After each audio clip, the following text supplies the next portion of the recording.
so dark. Okay. Hi guys. So first and foremost, I just want to apologize for being so late, so slow with this video, but if you can tell from the background, things have changed. I've moved, just bought a house. So I'm trying to get settled in, but I didn't want to leave you guys hanging, so I'm gonna do part 2 of grow your hair out today. Last time I left you guys had like, what'd you guys have in your scalp? Peppermint oil, a bunch of crap. So right now what we're gonna do is what you would do after to get that stuff out. So what you guys need is apple cider vinegar. So this is apple cider vinegar. I got this at Stop and Shop. You could probably get it at like CVS, Stop and Shop, really any store. Maybe not any store, but you know what I mean. Stores like that. And I also have a cup. This has water from my Brita filter. You can use tap water, but I actually find that filtered water cleans your hair out a little bit better because it doesn't have like the stuff that's stuck in your drain. I just like using filtered water when I put this in my hair. So that's personal preference, but you can definitely use tap water if you prefer, or bottled water. I mean, that's probably just as good as filtered water. And you need a bowl. So what you're gonna do is you're gonna take equal parts of water and apple cider vinegar. And this mixture that you're going to create is going to be used to get all of the gunk and everything that's built up in your scalp out, so that before you wash it, your scalp is already pretty clear, and it makes it a little bit easier for your hair to penetrate through your scalp. So I'm gonna take some water, and I'm also gonna take some apple cider vinegar, and I'm just going to add that to the water. Oh.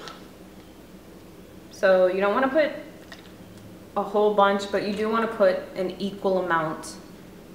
How much, you ask? I don't know. I mean, I guess it depends on how much hair you have, or how dirty your hair is, I guess. And please excuse me in advance if my doorbell rings or if I have to slide away real quick, because I ordered some pizza. So you're just gonna take that, I am putting it on my fingers, and just work it through your scalp. And the apple cider vinegar is great at kind of getting rid of all the dead stuff on your scalp and all the gunk that's built up. And the water just kind of neutralizes it. Is that the word I'm looking for? Maybe not neutralizes it, but you don't want to put just pure apple cider vinegar on your scalp. Why? I don't know. Maybe it's not too great for you. But yeah, so you just want to get it all through your entire scalp. You're gonna smell like a bag of salt and vinegar chips. Maybe wear something you don't really care about. Yeah, it's pretty gross because I'm getting it everywhere, but it's great. Oh, I don't want to get it on my walls. It's great at getting your scalp clear. Clear scalp means the hair can penetrate through the scalp easier. So that is why this is a significant part of this growing your hair out routine. I'm just gonna part it. Ugh. Ugh.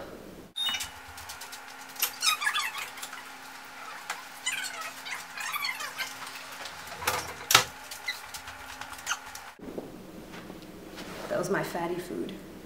Oh yeah. Okay.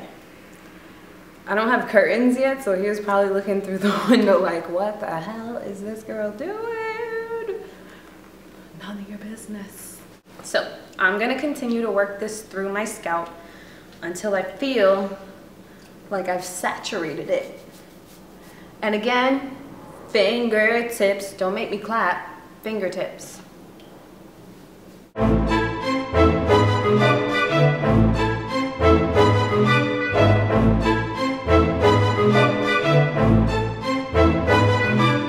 Okay, so once you work this through your entire scalp, you just want to put your hair up and leave it up for about 15 minutes. I have a lot of this stuff left, so it's okay if you don't use it all, that's fine. I'm gonna eat, and then I'm gonna wash and shampoo my hair, and then I'm gonna show you guys what I do after washing and shampooing. So now that you have washed your hair and conditioned it, essentially the next step is to let it air dry as much as possible, and to continue.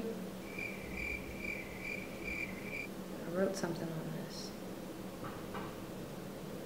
I don't know. You want to continue getting the excess moisture out with these paper towels.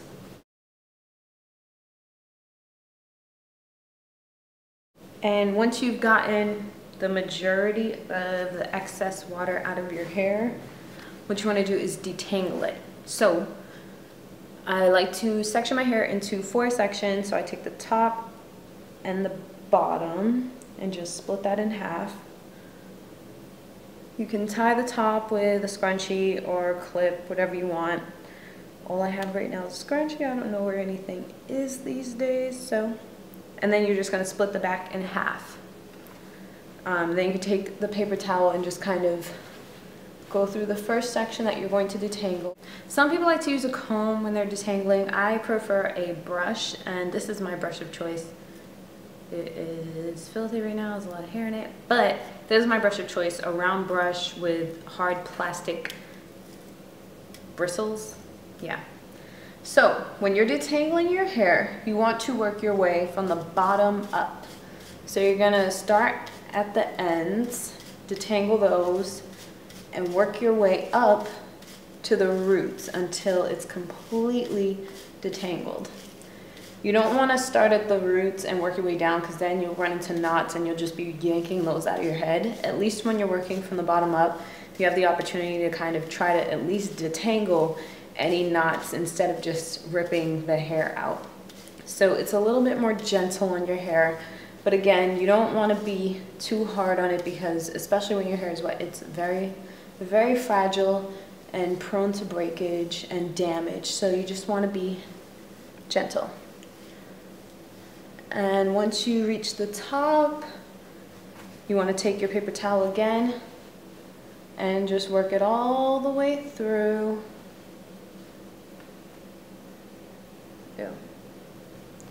And that side is done. And then you want to do the same thing with the other side.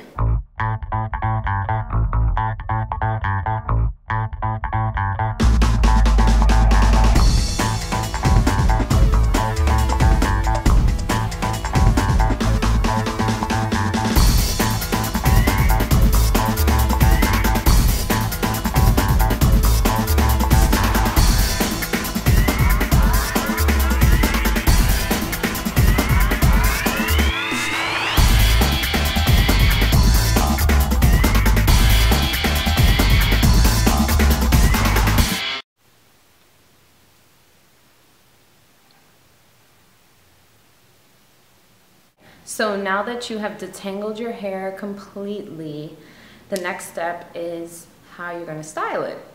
The main thing that I recommend is not using heat on your hair. If you must use heat on your hair though, I would say use it on a very, very low setting. If there's a warm or cool setting, don't use hot. Use it as low as you can, and don't use it for too long. Just use it so that it's just all the way dry, and then do something with your hair. If you don't want to use heat and you want to go all the way and make sure that your hair is not going to break off as much as possible, the alternative to that is doing what I like to call the wavy look. So what I would do is I would take my hair, part it where I want it to fall, and then I would just braid into a cornrow and do it all the way around, and then do the same thing on the other side and just braid it, and then kind of just put a scarf on and sleep in that. And then when I wake up in the morning, I take the braids out and then just kind of like play with it with my fingers, and it'll be like a kind of wavy, crazy look. I'm not gonna do that, only because I have somewhere to go this weekend and I want my hair to be curly.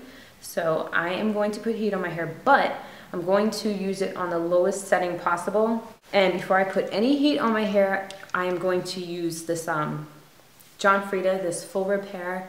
It is a protecting root lift foam. So this actually gives your hair more body, and it doesn't leave your hair sticky or weighed down or anything, and it protects from high heat damage. So this is really good if you have to put heat on your hair. I would say definitely use some type of heat protectant. This is one of my favorites. You just kind of rub it between your fingers, and then you want to focus on the roots. You don't want to put too much of it because it works really well. And then you just want to work it all the way through the ends of your hair. And in addition to this, I also use this Chi Silk Infusion Cationic Hydration Interlink. Chi. We'll just call it Chi. And what this does, it kind of gives your hair like a smoother, silkier look. You don't want to use too much of this though, because this will look greasy and weigh your hair down if you use a lot. So I just use a little bit, just that much. Not a ton. You work it between your hands to get it nice and warm. Then you apply it to your hair. So now I'm going to let this get into my hair, soak in for about 10 minutes or so. And I'm also going to take that 10 minutes to let my hair air dry a little bit more, just so I don't have to blow dry as much. And then I'm going to blow dry on the lowest setting. Yeah, and just be super gentle if you have to blow dry your hair. You don't want to pull it out or, you know, work it too hard. You just want to be gentle. And then after that, I'm going to style it in pin curls. So I hope you guys have enjoyed part 2 of Grow Your Hair Out. Again, I am so sorry that it took so long. You know, I'm doing stuff. I'm living. I'm doing a lot of things. But I will get it together. I hope that you guys stay tuned for part 3. And if you guys have any comments or suggestions or anything, as always, feel free to shoot me a note. Let me know. And yeah, that's all. So, adios.